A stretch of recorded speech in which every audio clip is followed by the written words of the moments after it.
విదేశాల్లో చదవాలనుకుంటున్నారా? అయితే విదేశ్ కన్సల్ట్ ని సంప్రదించండి. అఘోరిగాడు దొంగ, శ్రీనివాస్ గాడు దొంగ, వాడు 420 చీటర్. రీసెంట్ గా నేను మాట్లాడినటువంటి కాల్లో కూడా వాడు అంబేద్కర్ మహానుభావుని ఎలా తిట్టాడో, అంబేద్కర్ అని నా కొడుకు, కానీ అంబేద్కర్ గారిని అయితే అలా అనకూడదు మీరు. అది ఓకేనా?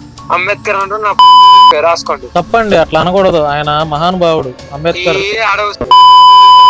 ఏ ఆడపిల్ల బలి కాకూడదు అని చెప్పి తెలంగాణలో ఉన్నటువంటి చాలా మంది ట్రాన్స్జెండర్స్ వాళ్ళ ఇంట్లో చెల్లి కాదు, వాళ్ళ ఇంట్లో అక్క కాదు, లేదంటే వాళ్ళ బంధువులు కాదు కదా, ఈ దొంగ శ్రీనివాస్ గారికి వ్యతిరేకంగా బలమైనటువంటి గొంతును వినిపిస్తున్నారు. అందరికీ నమస్కారం, వెల్కమ్ టు శశి టీవీ. నేను భాను మేకల. ఏ మీడియా వారు చేయని విధంగా మా శశి టీవీ ద్వారా ఒక సరికొత్త ప్రోగ్రామ్ చేస్తున్నాను. ఆ ప్రోగ్రామ్ ఏంటంటే, మన సమాజంలో ట్రాన్స్జెండర్స్ చాలా మంది ఉన్నారు. మన సమాజంలో తెలంగాణ అవ్వచ్చు, ఆంధ్ర అవ్వచ్చు, ట్రాన్స్జెండర్స్ చాలా మంది ఉన్నారు.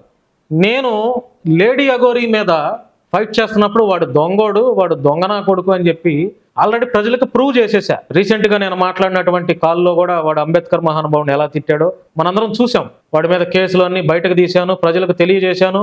ప్రభుత్వం చట్ట ప్రకారం వారి పని వారు చేస్తున్నారు, పోలీసు వారు. ఈ నేపథ్యంలో అఘోరి గాడు దొంగ, శ్రీనివాస్ గాడు దొంగ, వాడు 420 చీటర్ అని చెప్పి చాలామంది, కొంతమంది ట్రాన్స్జెండర్స్ కూడా బయటకు వచ్చారండి. బయటకు వచ్చి ఆడపిల్లల్ని ఇలా ట్రాప్ చేస్తున్నాడు అని చెప్పి, ఏ ఆడపిల్ల బలి కాకూడదు అని చెప్పి తెలంగాణలో ఉన్నటువంటి చాలామంది ట్రాన్స్జెండర్స్ సామాజిక బాధ్యతతో కొంతమంది ముందుకొచ్చి వాళ్ళ వాయిస్ వినిపిస్తున్నారు. కొంతమంది జోగిని వ్యవస్థలో ఉన్నటువంటి కొంతమంది మహిళలు కూడా వాళ్ళ వాయిస్ వినిపిస్తున్నారు. నేను చూస్తూ ఉన్నా, అన్ని గమనిస్తూ ఉన్నా. వాళ్ళకేం అవసరం బయటకు వచ్చి గొంతు వినిపించాలని? వాళ్ళ ఇంట్లో చెల్లి కాదు, వాళ్ళ ఇంట్లో అక్క కాదు, లేదంటే వాళ్ళ బంధువులు కాదు కదా ఆ ట్రాన్స్జెండర్స్. అయినా కూడా ట్రాన్స్జెండర్స్ చాలా మంది వచ్చి పోలీస్ స్టేషన్లో కంప్లైంట్ ఇస్తున్నారు, ధైర్యంగా వస్తున్నారు.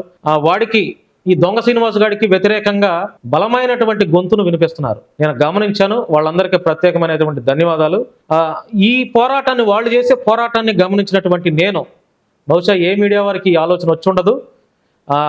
నేను వాళ్ళకి సొసైటీలో ఒక గౌరవాన్ని ఇద్దామని ఒక మంచి ప్రోగ్రాము అనుకుంటున్నానండి.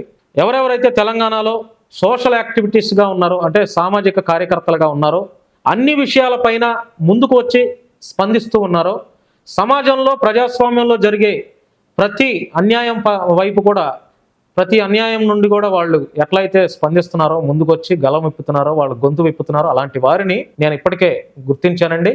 వాళ్ళని మా శశి టీవీ వేదికగా పిలిచి గౌరవపూర్వకమైనటువంటి ఒక సన్మాన కార్యక్రమాన్ని, వాళ్ళకొక పసుపు కుంకుమ, ఒక చీర పెట్టే, వాళ్ళ యొక్క అభిప్రాయాలను కూడా తెలుసుకొని, వారి యొక్క జీవన విధానాలను కూడా తెలుసుకొని, వారు గతంలో ఎలా ఉన్నారు, ఇప్పుడు ఎలా ఉన్నారు, వారి యొక్క ఆర్థిక ఎదుగుదల కోసం వారు ఏం చేస్తున్నారు, సమాజానికి వారి సేవలు ఎలా కావాలి, సమాజం వారిని ఎలా ట్రీట్ చేస్తుంది, ఇలా డిఫరెంట్గా నా స్టైల్లో. అంటే చాలామంది ట్రాన్స్జెండర్స్ రకరకాల ఇంటర్వ్యూస్ ఇచ్చారు, మాట్లాడారు, వారు చెప్పాల్సినవి చెప్పారు. కానీ అందుకు భిన్నంగా నేను ఈ ప్రోగ్రాం కండక్ట్ చేస్తున్నానండి. అతి త్వరలో మా శశి టీవీ వేదికగా ఈ ట్రాన్స్జెండర్స్ ఎంతమంది అయితే ఉన్నారో, సోషల్ యాక్టివిటీస్ట్లో ఎంతమంది అయితే ఉన్నారో, సామాజిక బాధ్యత కలిగినటువంటి ట్రాన్స్జెండర్స్ హిడ్రాస్ ఎంతమంది ఉన్నారో, వాళ్ళందరినీ గుర్తించి శశి టీవీ వేదికగా గౌరవపరమైనటువంటి వాళ్ళకి సన్మాన కార్యక్రమం డిసైడ్ అయిపోయాను, చేసేస్తాను, త్వరలో చేసేస్తాను. ఇది చూసినటువంటి కొంతమంది మీడియా వారు కూడా వారిని గుర్తించాలని నేను మనస్ఫూర్తిగా కోరుకుంటున్నాను. ఎందుకంటే వాళ్ళు ఏదో అన్యాయం జరగాలనే సమాజంలో వాళ్ళు వచ్చి గొంతు వినిపిస్తున్నారు, 2-3 మీడియా ఛానళ్ళు వచ్చి మాట్లాడుతున్నారు, అయిపోయింది. కాదండి, కాదు.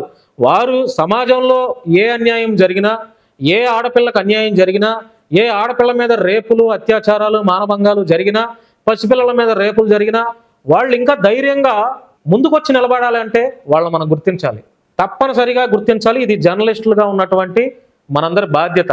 కాబట్టి ఈ కార్యక్రమం చేద్దామని అనుకుంటున్నాను. ఇది మంచి ఆలోచన అని నాకు అనిపించింది. కాబట్టి ఆ ట్రాన్స్జెండర్స్, హిజ్రాస్ అనబడేవారు, ఈ జోగిని వ్యవస్థలో ఉన్నటువంటి వాళ్ళు, వీళ్ళందరినీ గుర్తించి సామాజిక బాధ్యతతో నా వంతు నేను వాళ్ళకి ఒక గౌరవాన్ని ఇవ్వాలని అనుకుంటున్నాను. మీరు చాలామంది అనుకోవచ్చు, నువ్వేంద్ర గౌరవం ఇచ్చేది వాళ్ళకే అని అనుకోవచ్చు, లేదంటే ఇంకా రకరకాలుగా అనుకోవచ్చు. సరే, మీరు ఏమనుకున్నా కూడా నేను చేయాల్సింది నేను చేస్తా. నన్ను చూసైనా కొంతమంది మీడియా ఛానళ్ళు వాళ్ళకి ఒక గౌరవాన్ని ఇస్తారని ఒక చిన్న ప్రయత్నం అంతే. సో వారికి కొంతమంది పొలిటికల్ పేరు పొందినటువంటి ఒక పొలిటికల్ లీడర్లను గెస్టులుగా కూడా ఇన్వైట్ చేస్తున్నాను. వారి చేతుల మీదుగా నేను వాళ్ళకి పసుపు కుంకుమ చీర వారికి సన్మాన కార్యక్రమం చేయాలని, మా శశి టీవీ వేదికగా ఈ ప్రోగ్రాం చేయాలని నేనైతే నిర్ణయం తీసుకున్నాను. ఇది మంచి ఆలోచన, సమాజానికి కూడా పనికి వచ్చే ఒక మంచి పని అని నేను భావిస్తున్నాను. ఈ వీడియో చూసిన తర్వాత మీ యొక్క అభిప్రాయాన్ని కామెంట్ రూపంలో తెలియజేయండి. ధన్యవాదాలు. థ్యాంక్ యూ అండి. Thank you so much.